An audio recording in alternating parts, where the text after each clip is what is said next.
100-ലധികം വരുന്ന കൗൺസിലർമാർ ഒപ്പിട്ട ഒരു അജണ്ട ഇവിടെ ചർച്ച ചെയ്യപ്പെട്ടു. കായംകുളം പട്ടണത്തിലെ ഏറ്റവും പ്രധാനപ്പെട്ട നമുക്ക് വിട്ടുകിട്ടിയ സ്ഥാപനമാണ് ഗവൺമെന്റ് ഹോസ്പിറ്റൽ.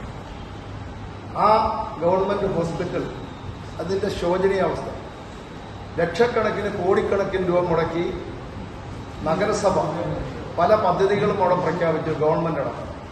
പക്ഷേ ഇന്നും പാവപ്പെട്ട രോഗികൾക്ക് യാതൊരുവിധ ഗുണവുമില്ലാത്ത രീതിയിൽ നമ്മുടെ നഗരസഭയുടെ അധീനതയിലുള്ള ഈ ഗവൺമെന്റ് ഹോസ്പിറ്റൽ പോയിക്കൊണ്ടിരിക്കും.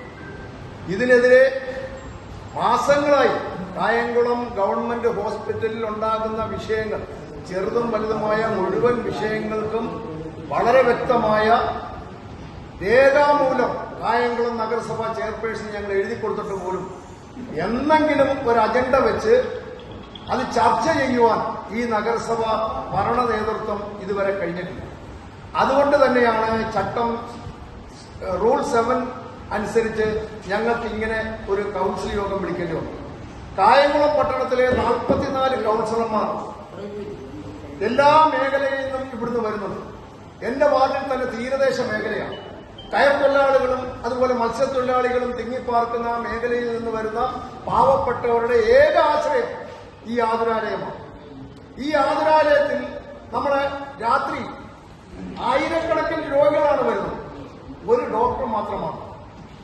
പലപ്പോഴായി പറഞ്ഞു ആ ഗവൺമെന്റ് ഹോസ്പിറ്റലിൽ രാത്രിയിൽ 1-ലധികം ഡോക്ടർമാർ വേണം. ഈ അടുത്ത സമയത്തായി 3-4 ഡെഡ് ബോഡികളാണ് ആലപ്പുഴ മെഡിക്കൽ കോളേജിൽ കൊണ്ടുപോയി പോസ്റ്റ്മോർട്ടം ചെയ്യേണ്ടി വന്നത്. കായംകുളം നഗരസഭ 100 വർഷം പഴക്കമുള്ള ഈ നഗരസഭയുടെ ഈ ആതുരാലയത്തിൽ ഒരു ഡോക്ടർ പോലുമില്ല, പോസ്റ്റ്മോർട്ടം ചെയ്യുന്നതിന് പോലീസ് സർജനില്ല. എവിടെയാണ് ഇതിന്റെ അകത്ത് നമ്മളൊന്ന് ആലോചിച്ച് നോക്കണം.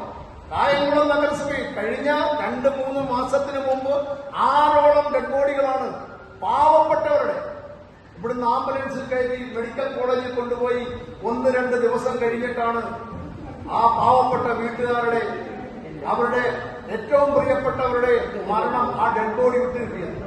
പലപ്പോഴും